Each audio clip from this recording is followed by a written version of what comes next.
C'était un brouteur, c'était un gars, ou encore un lanceur de mille, comme on le dit dans notre jargon. Mais je ne dirai pas son nom, pour le respect de sa mémoire, car il n'est plus de ce monde, et aussi pour le respect de ses parents. Et moi personnellement, la première fois où j'ai entendu parler de lui, je l'ai vu et je l'ai connu, c'est le jour où je quittais l'école aux environs de 17h30. Et là je m'arrête à un carrefour et je vois quelques amis d'école qui sont en train de parler d'un certain jeune en disant: et lui là c'est un champion, hein, c'est un dieu, il n'y a pas l'homme pour lui, alors il met un feu actuellement. Bon, étant curieux, je les approche en demandant: mais c'est qui est le champion ici là? C'est qui on dit c'est un dieu là?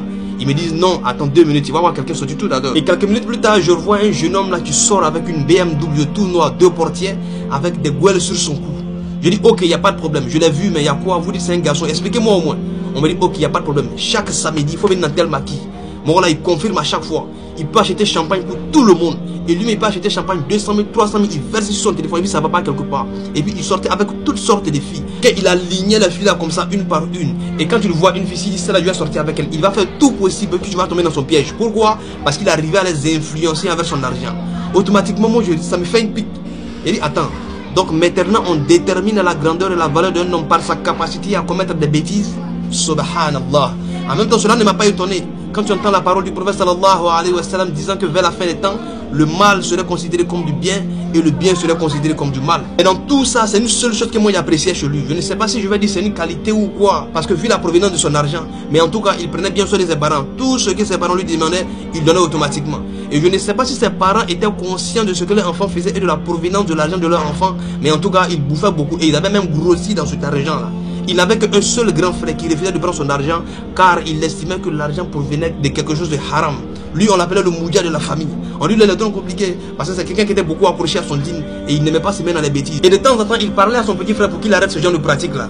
Tantôt le petit il écoutait, tantôt aussi il pétait les plombs en disant: oh grand frère, vous laissez ça là, c'est la dette coloniale, ça, il n'y a pas projet, il n'y a pas fait de péché dedans. C'est avec ce genre d'expression qu'il se consolait dans sa pratique là.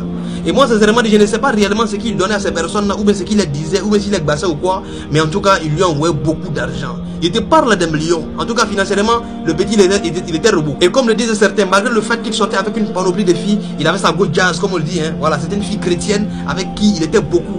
Et d'après lui, il dit c'est sa titulaire. Ah, il se partait avec elle partout. Elle aussi là, elle était une boucantière aussi dans son domaine. Travaillement sur les DJ par-ci, travaillement sur les DJ par-là, dans toutes sortes de maquis, ils sont là-bas. Il va avec la fille là seulement. Et chaque samedi, tu entendais parler de lui au quartier. On dit: tiens, peut-être il a confirmé encore, il a fait jetement ici, il a fait ça, il a payé boisson ici, il a fait ça, et tel était son quotidien.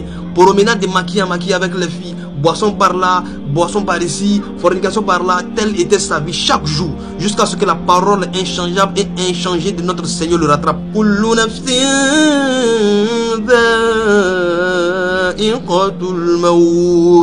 Tout âme goûtera à la mort et ce n'est qu'au jour du jugement que vous recevrez votre entière rétribution. Un bon jour, voici le gars qui se zango, qui se sape propre pour aller dans un show de la place, dans un maquis là-bas. Il est arrivé là-bas comme toujours, hein, boisson, chill, fille, rentrer par-ci, sortir par là, jusqu'à une heure très tardive. Il est arrivé à un certain moment, le gars il pique une crise automatiquement et il tombe. Les gens viennent le voir, on essaie de le réanimer mais ça ne passe pas. On sort avec le maquis net, il ne bouge plus. Qu'est-ce qui se passe? On va avec lui à l'hôpital. Déjà, depuis le maquis là-bas, même il était déjà mort. C'est depuis là-bas qu'il lance même de la mort après son âme. Et quel moment fatidique et honteux. Pourtant le prophète alayhi salatu wa salam nous dit: de la manière dont tu décèdes, c'est aussi de cette même manière que tu serais ressuscité yawm al-qiyamah. Inna lillahi wa inna ilayhi raji'un. Maintenant, un jeune qui est décédé dans cet état là, dans maquis, est-ce qu'on peut aller presser son corps? Eux-mêmes ils savent que vraiment dans cette situation là, vraiment c'est bizarre. Comment est-ce qu'ils vont approcher l'imam pour dire: il faut venir presser le corps là? Maintenant c'est problème. Mais comme l'imam connaissait bien son vieux, il a appris du décès et aussi il a entendu les échos. Juste après la salat al-zuhr, l'imam se tourne, il vient voir le vieux, il dit, il appelait par son nom, il dit: j'ai appris que ton fils ne priait pas. Il battait dans le maquis, il buvait, il faisait de la connerie. Est-ce qu'il priait réellement? Parce que vous entendez dire de venir prier sur son corps. Est-ce que ton fils il effectue la prière? Le vieux il regarde à gauche, il regarde à droite, il ne sait pas ce qu'il va dire, et puis il remet sa tête, voilà quelqu'un qui priait.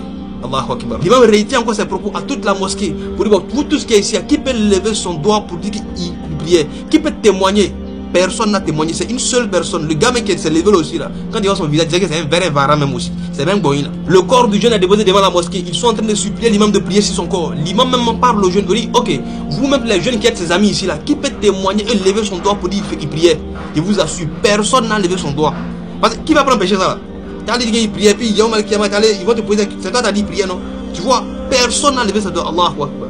C'est là que j'ai compris la véritable hypocrisie. Ces mêmes amis qui étaient encouragés pour dire que tu es un robot, personne n'est prêt à témoigner pour dire qu'ils priaient.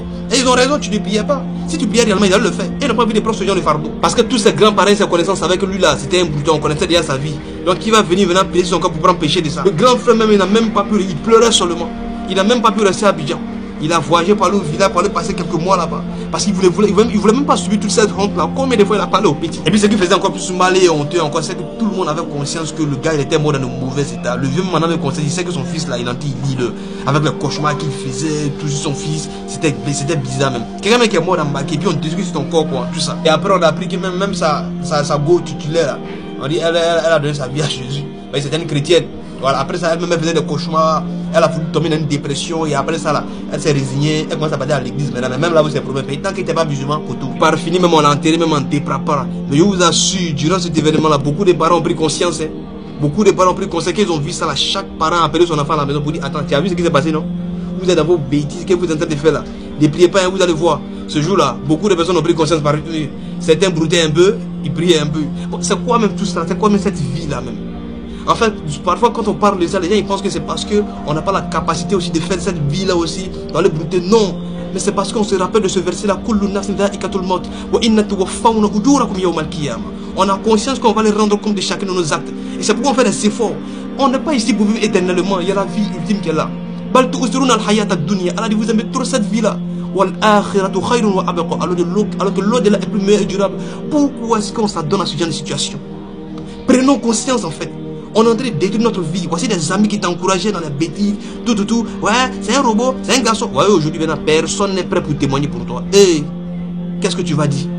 Quelle est la situation? Que ce message sert de prise de conscience à tout et chacun de nous. Allahu Akbar. Assalamu alaikum wa rahmatullah.